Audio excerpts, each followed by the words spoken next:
As of January 1, 2023, there are new energy efficiency guidelines for HVAC units and heat pumps installed throughout the Southwest Oklahoma area. The news has left many consumers wondering how they will be impacted. If you need a repair on an old unit, these new guidelines won't affect you at all. Our team can still work on existing HVAC systems to ensure they keep your home comfortable. The main change is the energy efficiency rating for new units. The new energy efficiency requirements set forth by the Department of Energy have increased the rating of new HVAC and heat pump units by 7%.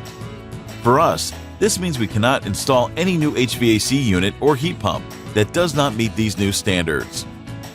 With the new energy efficiency standards in place, those Southwest Oklahoma homeowners who upgrade to new units may save a little money each month on their energy bill, and they're doing their part to be as environmentally friendly as possible.